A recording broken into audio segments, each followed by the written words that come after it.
Tale Podcast: How Stories Shape and Change Our Lives.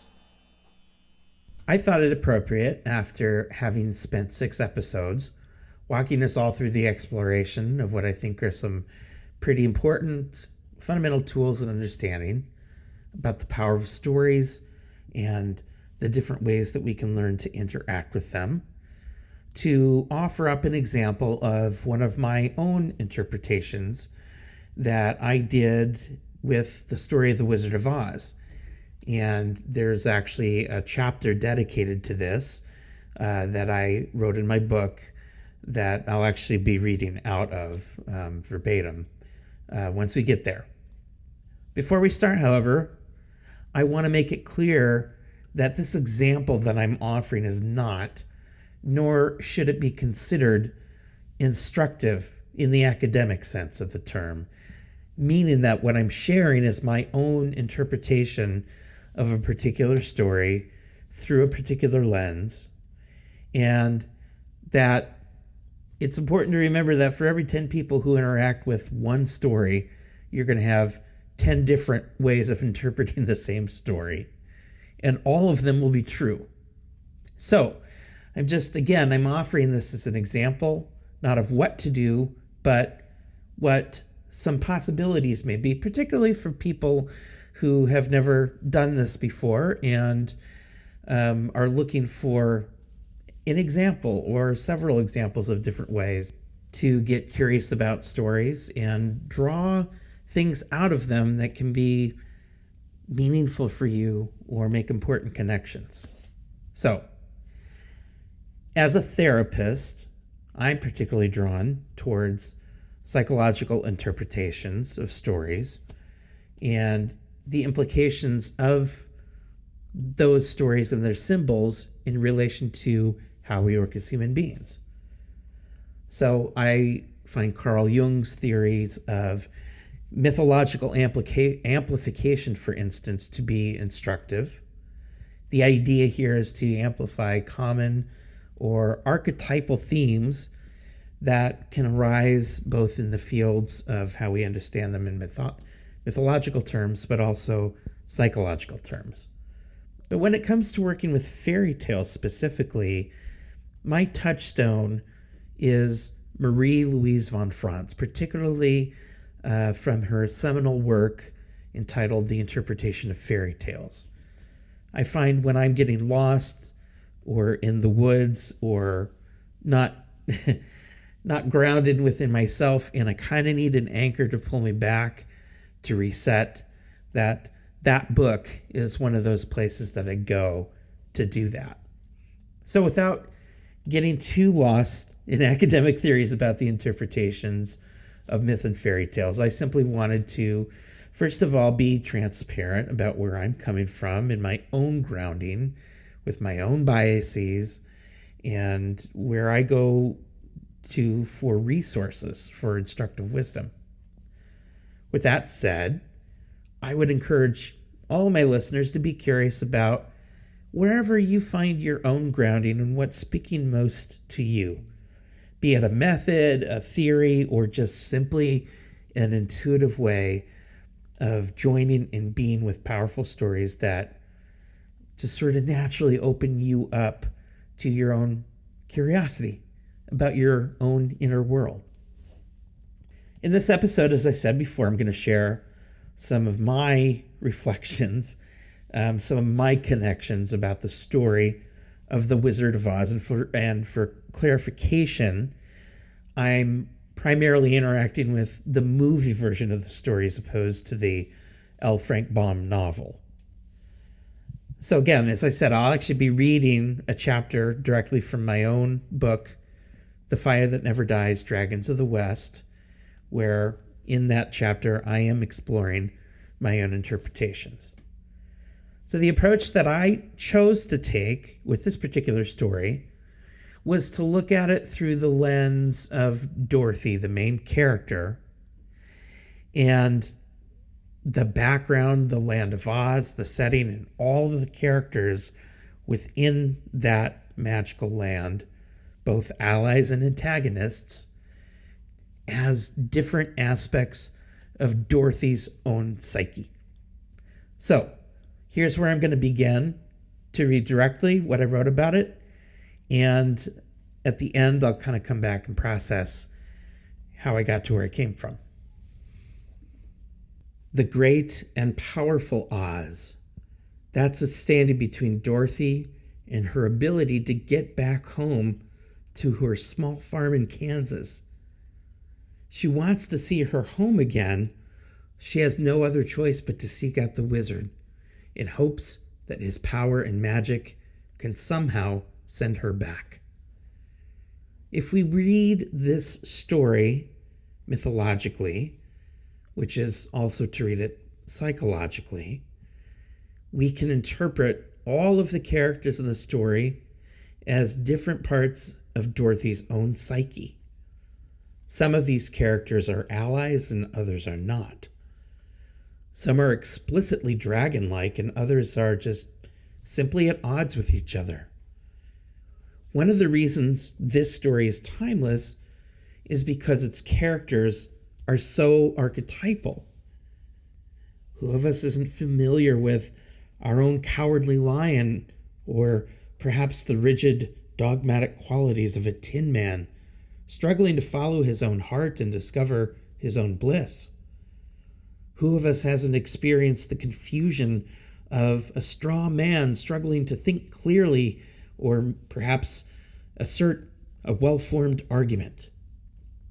Who of us cannot relate at times to feeling lost, alone, and alienated from ourselves, our home, and desperate to find a way back? Most of us, I believe, can also identify the presence of a great wizard within ourselves, an all-powerful and terrifying specter, capable of both administering power or taking it away, both providing hope or destroying it. In the movie version of this story, the wizard's appearance is very fearsome and dragon-like, with his green skin and his sharp teeth. His fiat in the Kingdom of Oz is supreme, and the belief in his ability to either grant or deny a wish is so completely unquestioned that it never occurs to anyone living in the Emerald City to perhaps learn how to resolve their own dilemmas without his guidance or blessing. Its citizens believe that they are neither powerful nor wise enough to do so on their own, or so the great wizard would have them all believe. We soon discover that this ruthless wizard is nothing more than, you guessed it, the man behind the curtain. Just some old circus man who was himself stranded here in the land of Oz many years ago. So it goes when we finally learn to face our own resistances head on and move through them. We discover, more often than not, that there was never a monster or an all-powerful wizard there in the first place. Our resistance projected a monster or a dragon onto our imagination in order to help us make sense out of our own fear. Our resistances project dragon-like specters also to get our attention. The appearance of the great wizard was certainly a powerful projection that served to capture Dorothy's attention.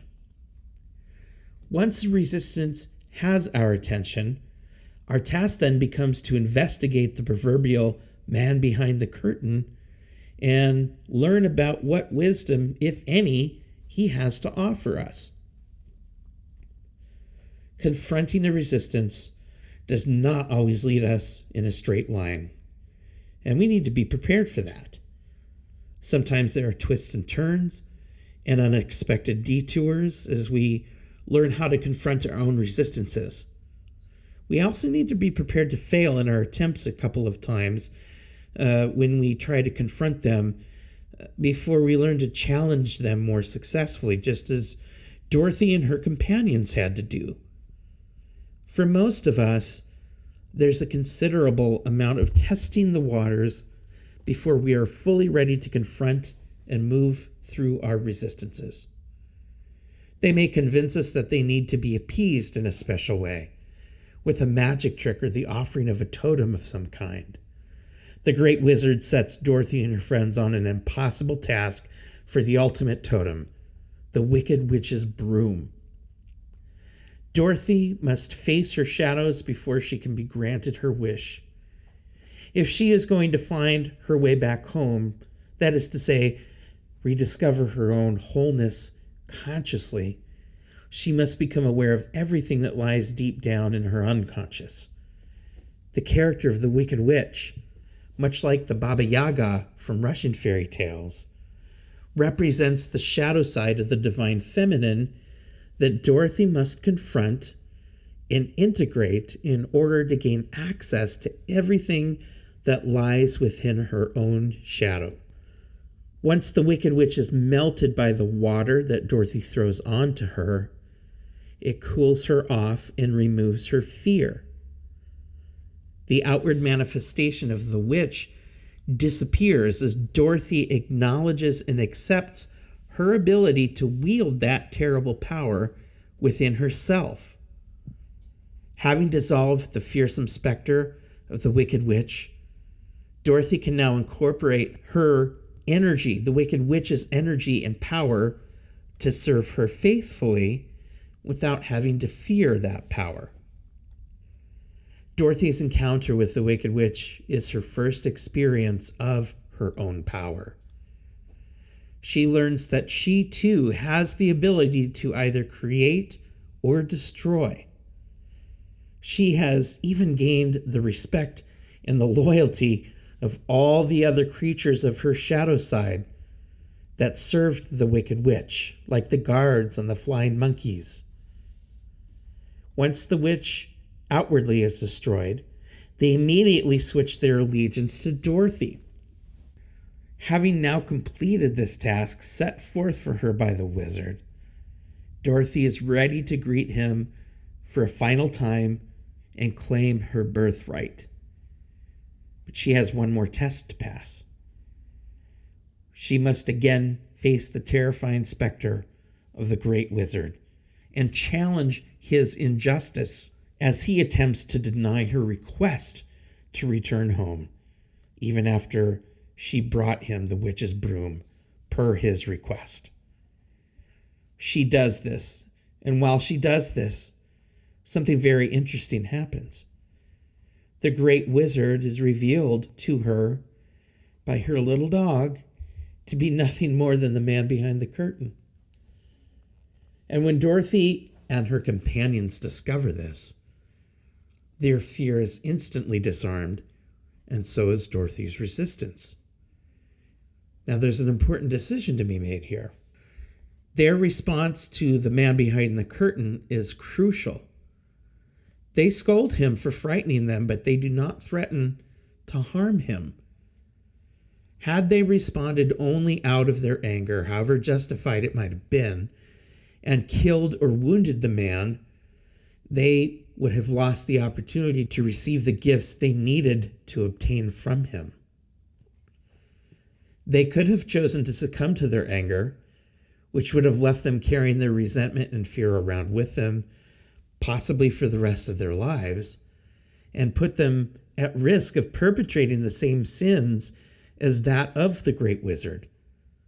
Had they simply responded solely out of their own anger, they would not have been able to claim their birthrights. This moment called for a different kind of wisdom and insight. What the man behind the curtain shows them, in the end, is that they already have everything they need within themselves, and that it has been there for them from the very beginning. This knowledge is his gift to them. The man behind the curtain has now transformed from the dragon-like wizard into a fallible, potential wisdom figure. He was originally a trickster, but now he has been revealed. Dorothy and her friends have been unable to believe in themselves until this moment. In fact, they had so desperately needed to believe in a grand and terrible wizard to whom they might appeal to for mercy as well as favor, that they quite willingly gave over all of their hope and thereby their power over to the great wizard himself. The wizard was carrying the wisdom and the power they had projected onto him. The wizard was the ultimate wish fulfillment of a childhood fantasy of a benevolent parent or god or dictator to whom they could appeal for mercy and favor. The man behind the curtain is the symbol of the now accepted and integrated inner power and wisdom of each character to recognize this within themselves. Now is the moment where Dorothy and her companions make conscious what was unconscious. Now is the moment when they all receive and accept what already belonged to them from the beginning. The man behind the curtain in each of us does not reveal himself until we are ready to see him. It is not until we are able to acknowledge and accept our own power that the wizard then transforms. This is the moment when we claim our birthrights. We are now aware that the wizard is, as are all of the other characters in the story, ourselves. And we begin to take responsibility for him and respond to him compassionately and appropriately. But the man behind the curtain is not yet done failing Dorothy. He has agreed to take Dorothy back home to Kansas, but ultimately leaves her in the lurch as his hot air balloon flies away without her, claiming ignorance of any ability to control his own balloon or guide it back to pick Dorothy up once it's left the ground.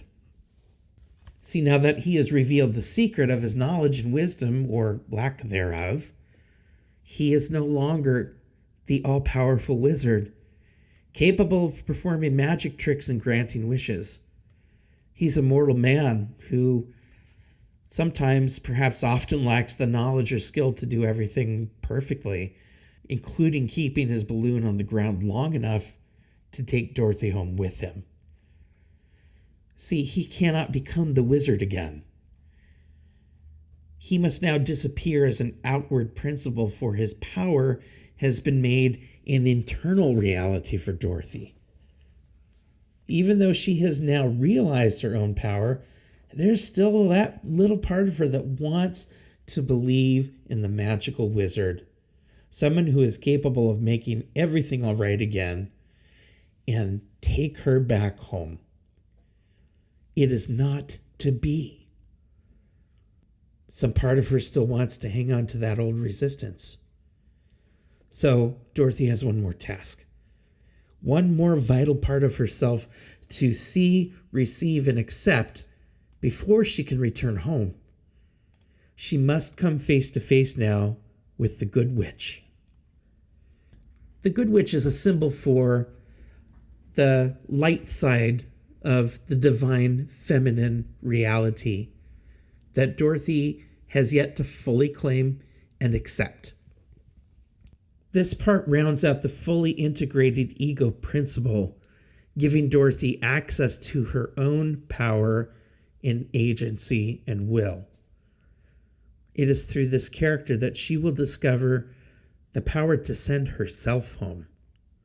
She must fully abandon her desire for an outward principle, a divine mother or a divine father, symbolized by the wish fulfillment of the great wizard, and begin to surrender to the reality and acceptance of her own power. In this sense, the Good Witch presents herself to Dorothy as the embodiment of this power. It is appropriate that Dorothy learns to trust her own divine feminine wisdom and powers to guide her home over the outward power principle of the great wizard, which alone and left to itself was just simply a patriarchal manifestation of power. The outward father and mother figure can no longer help Dorothy. She must learn to actualize these divine energies within herself. Dorothy does make it back home, But home is not the same, and neither is Dorothy. Dorothy has awareness and power now. The innocence she initially fled by confronting her own inner turmoil, symbolized by a great twister, a crisis that sent her into Oz and initiated the quest into her own undiscovered country. That innocence is now a thing of the past. She knows about Oz now. She can never unknow it. She is now responsible for everything that she learned about herself while she was in Oz. She is responsible for each and every character she brought into her world with her and out of that land, and is also responsible for continuing to nurture each of them as she grows and learns even more about herself and what she's capable of. So that is a sample or an example of different ways that we can interact with characters in a story. And it's just one of many. There are all sorts of different ways to be able to draw interpretations or meaning or powerful symbols. And again, all of them are valid. One powerful and popular and well-known example of this would be the hit musical Wicked, which is a perfect example of how we can use mythopoesis to recast the Wicked Witch as the main character of the story, allowing us to explore that story very, very differently through the witch's own eyes. So I think when it comes to interpreting stories, we need to remember to bring our tools of both curiosity and humility with us to help us balance out our ego's natural curiosity and desire to want to bring everything that it's experiencing in under its own sole purview and control. We must understand and acknowledge that whatever we discover in our own adventures in making powerful connections with stories, that those connections belong primarily to us and us alone. We can share our own interpretations and connections that we make with stories with other people, so long as we avoid making them instructive in any way for others. Whenever I'm sitting with clients who would like to tell me about, for instance, their dreams and dream imagery and different aspects of their dreams, and ask me what I think, I'm always careful to let them know that up front, whatever connections I am making with what they're telling me are my own connections and not my attempt to make sense or read their own minds, which is something I can't do. And I choose to say this out loud intentionally and wisely to make sure that, hey, my connections are my own and your connections are your own. And if in sharing my connections with you, it helps you as the client awaken a curiosity within you that gives you your own avenue to connect with your own dream imagery, then in this way the sharing can be helpful. So as I've already talked about in a previous episode, humility is always the grounding we must bring with us and know how to come back to. No matter how we choose to greet or interact with powerful stories, whatever tool or method we choose to employ in working with them.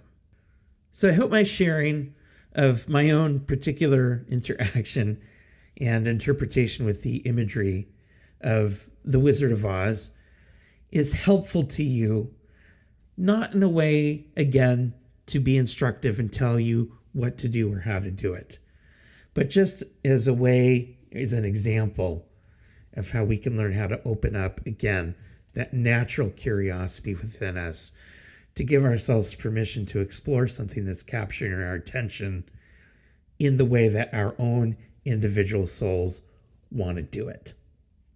So we'll have more of these kinds of examples as we move along into other episodes.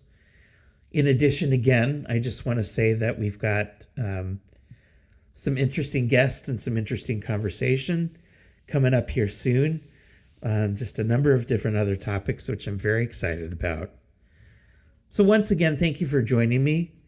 As always, take great care of yourselves. Thank you for coming along on this adventure with, and I'll look forward to seeing you next time.